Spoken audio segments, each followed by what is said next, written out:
Good afternoon, everyone. Thank you for coming. I'll be waiting for some more people to come in.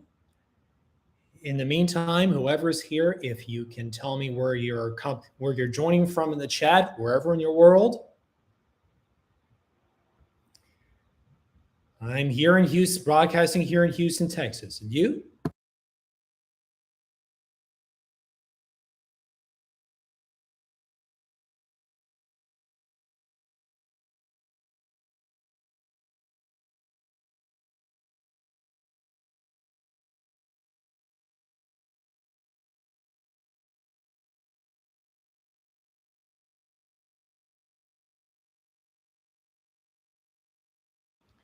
Just waiting for a few more people to come in.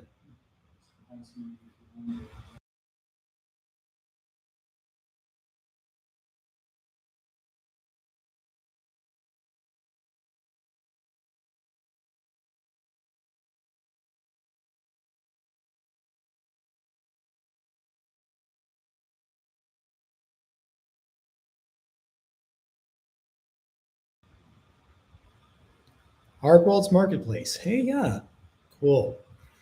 Good old Outcast Andre Benjamin thing.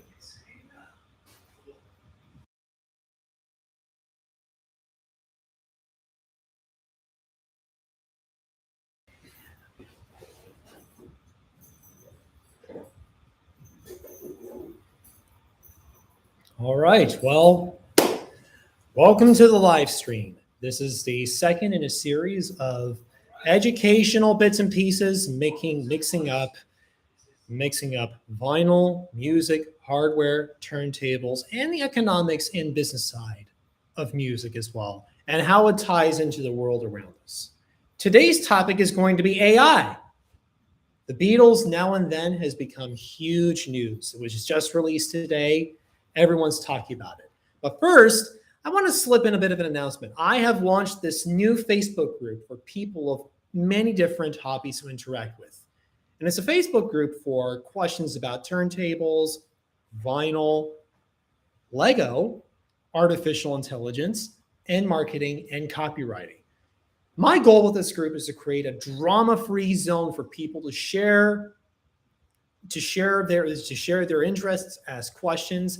Of course, kind of like a collective place for everyone to improve each other's knowledge and understanding of all these different hobbies, which I personally share and are baked into my blood and soul, without pretentiousness, without drama, without politics. So I'm gonna drop the link real quick over here, and I'll share it again later. You are encouraged to join on in the fun. So in the meantime, artificial intelligence. We've come a long way from the Spielberg Kubrick movie that was called AI. Who would have thought that we could talk to a chatbot in human language, much less have it assist in creating music? So the Beatles released the song Now and Then today. They bill it as the very last Beatles song. That is, all four of them are there, including John Lennon and George Harrison. What do I think of it?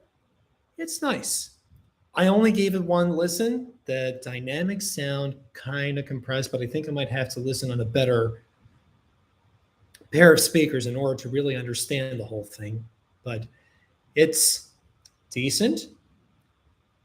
I might have to listen to it a few more times to really get into it, like all the other, like the rest of the Fab Four's engaging and memorable work. But I think they did a good job attempting to resurrect John Lennon. Not necessarily by using something like 11 Labs to clone his voice, because his family wouldn't have liked that. It was the last of 3 demo songs that John Lennon did in the 70s or thereabouts. The cassette, they just had to, the AI's whole role in this was separating John Lennon's voice from the rest of the noise and the distortion in the tape so that it comes out super clean and is acceptable. I gotta say, they did a good job.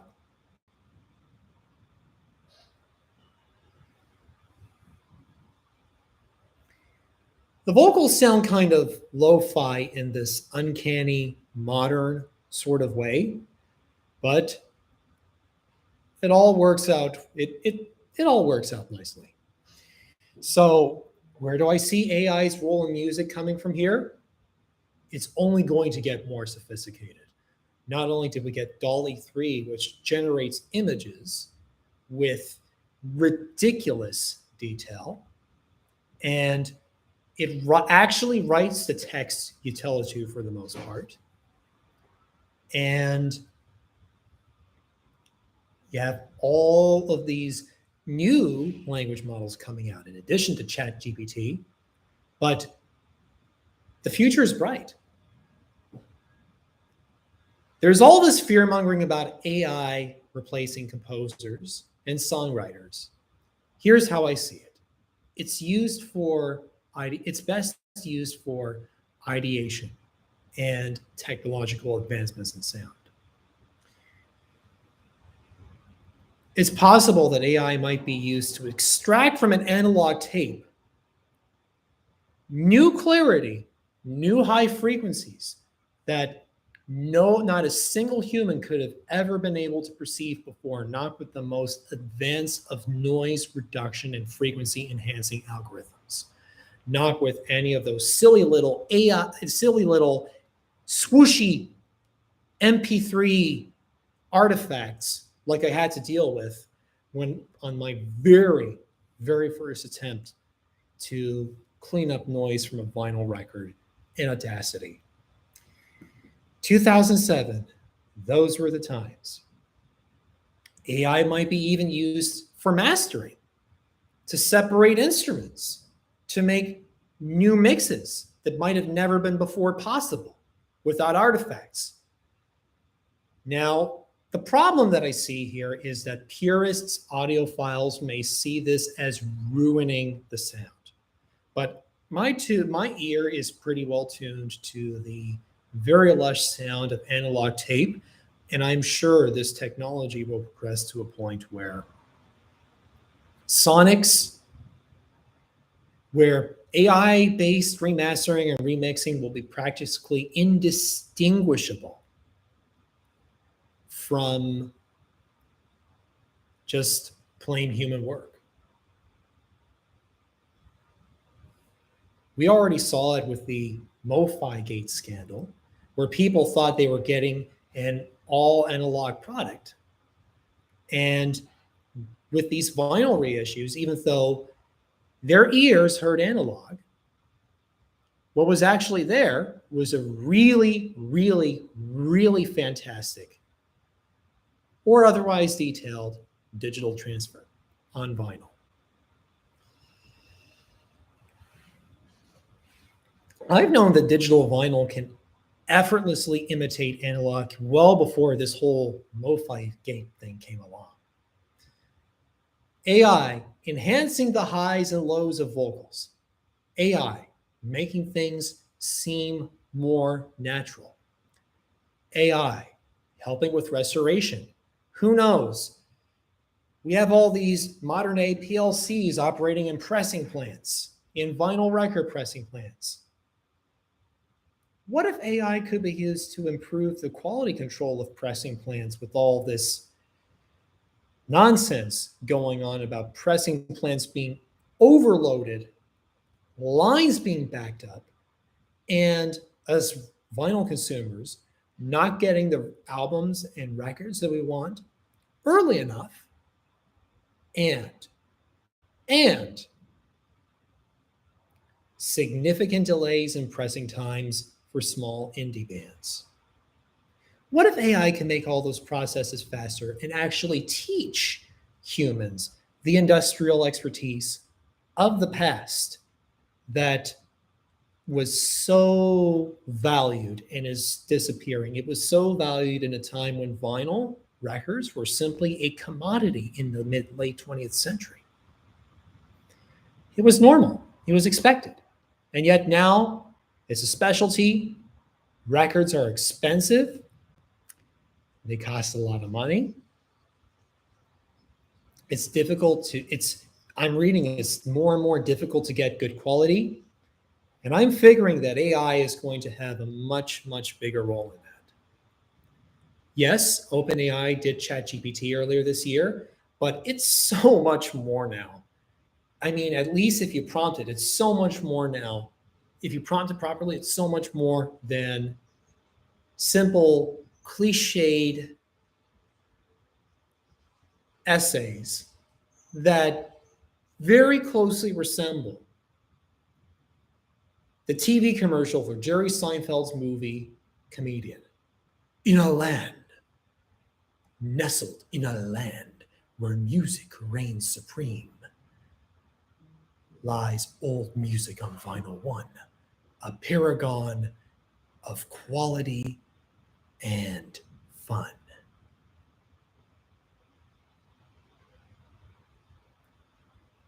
So interesting. The other reason I talk about AI and pressing plants is that the human element, with all the with this crazy gap between supply and demand,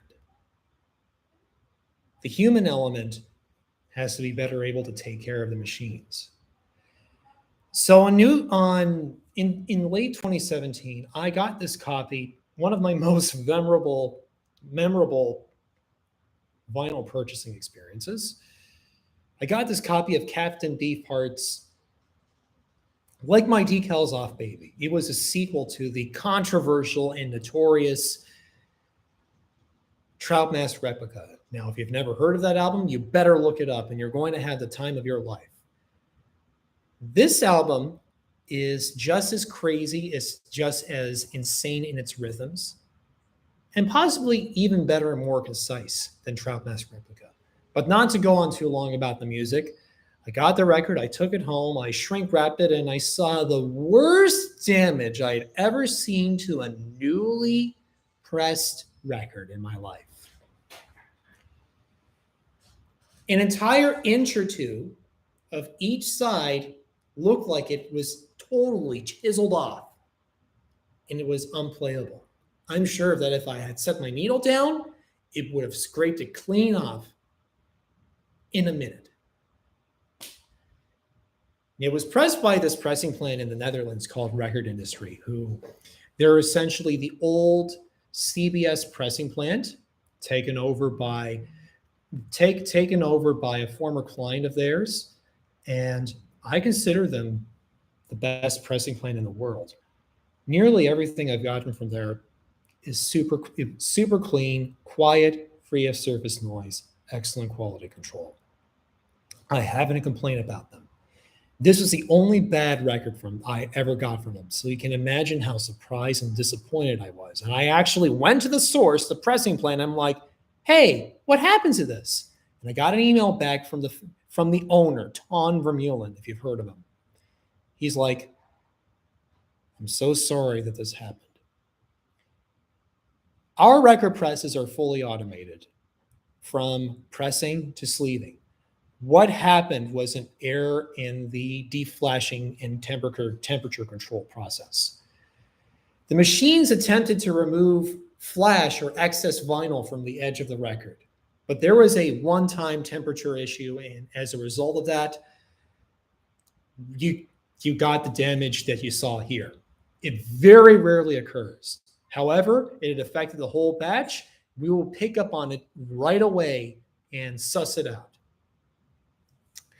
And they were kind enough to reach out directly to the record label, and I got a free replacement copy, which was totally pristine. Now, if that's not customer service, you hear all these bad stories in Discogs about records being defective and bad customer service. To me, I think the best solution to the problem is to just go directly to the pressing plant who pressed that record. If you know and can tell which pressing plant pressed it, 95% of the time I can tell which pressing plant pressed it, then contact them directly. Needless to say, human is imperfect. Errors happen. Sometimes you can have batches of records that are pressed off center, and you get this crazy wow and flutter, this annoying pitch fluctuation. But here's where AI steps in. What if AI can listen to the record as it's being pressed and center it perfectly? What if AI could look at the record as it's being pressed and center it perfectly? What if AI could manage the quality control in addition to the machines just pressing the records? Think about it. We wouldn't have to deal with as many defects, as many flaws, even in times of overconsumption and undersupply.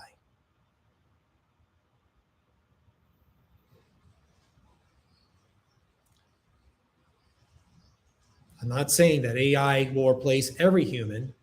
AI's role is to augment human labor and be better at the things that are kind of difficult to teach today.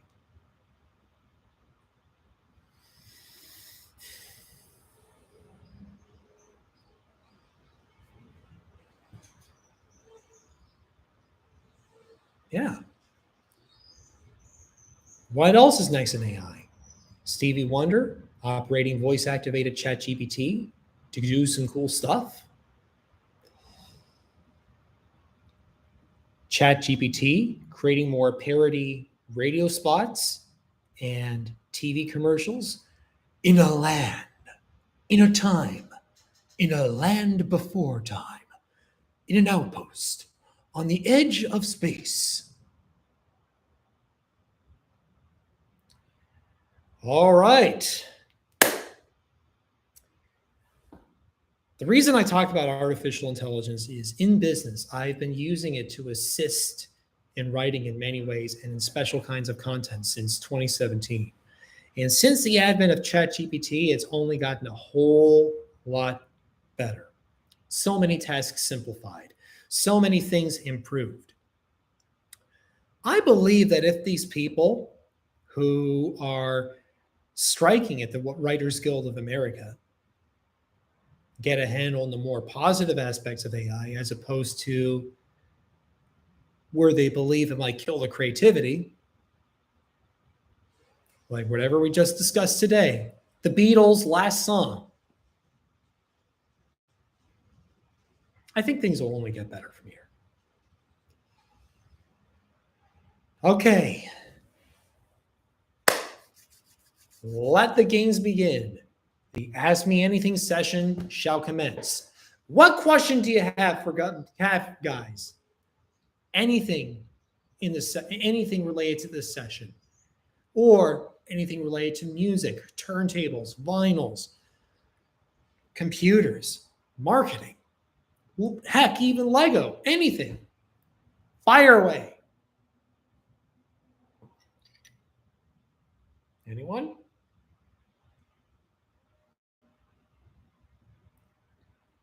Bueller?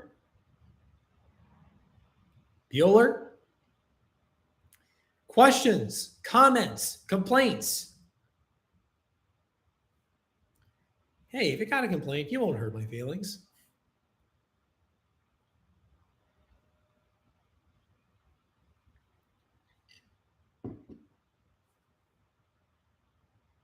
Still waiting.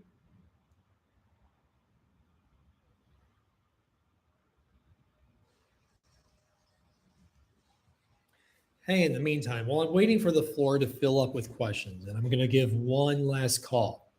Just a quick reminder for those who perhaps joined late. I've launched this new Facebook group for people to interact. It's called SEO, AI, Copywriting, Ads, Lego, Music, Vinyl, and Turntables group. This is kind of like my forum for discussing the finer aspects of the hobby, as well as for me to present my 16 years of research and studying to make this hobby what it is.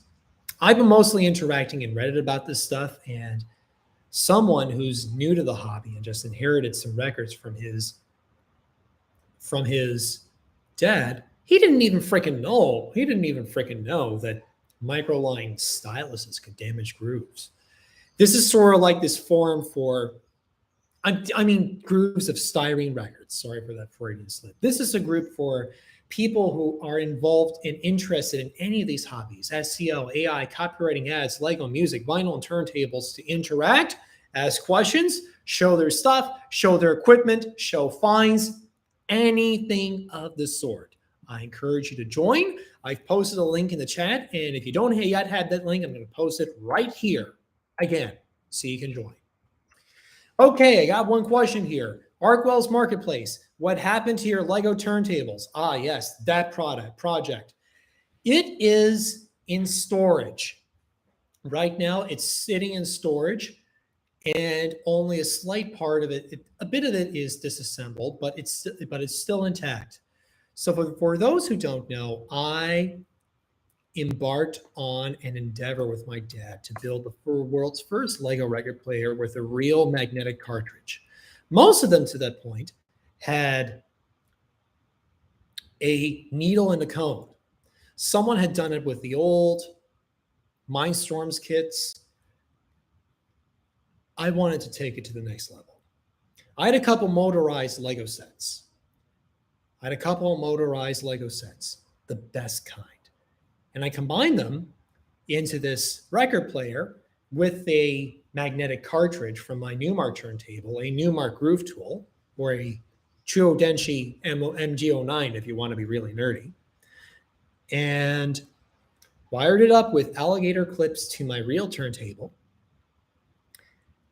Dad powered it with an external battery, and after the first revision was a little bit warbly, but the second revision was crazy good. I did this in 2011. Now, I don't have the Groove Tool cartridge anymore, but I still have the record player. It's just thousands of miles away in storage. I'm unfortunately unable to reassemble it. And those motorized parts, which are called power functions, they go for a killing on the secondary market. So if I was to rebuild it, I'd likely have to find a new set in different motors, but I would love to resurrect it for all here. Got me contacted by, it was one of my great big breaks on YouTube. Got me contacted by the British Mix Mag and a few other people as well. Okay, let me find that one.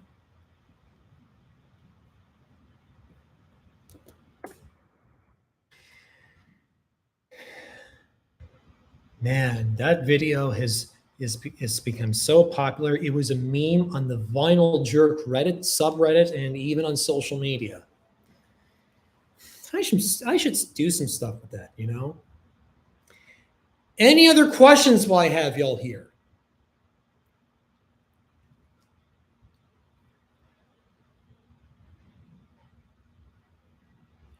Anyone? Bueller?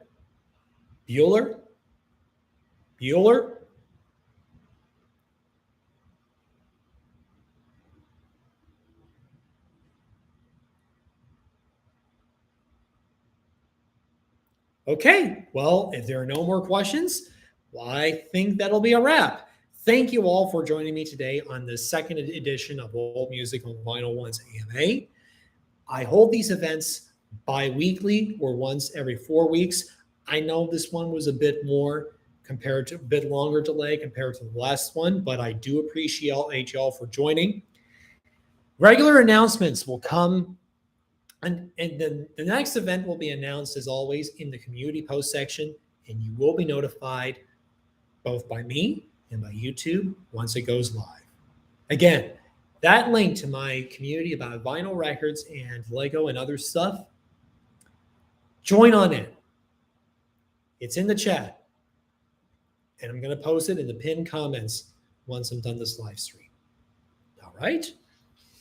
This is Ryan Alexander of Old Music on Vinyl 1. Thank you so much for joining. Have a blessed day. Enjoy spinning those records. And remember, analog sound may not be able to be replaced, but digital is getting better and better and better at imitating it. Thank y'all. I'm going to be posting some more needle drops, and I'll see you on the next AMA.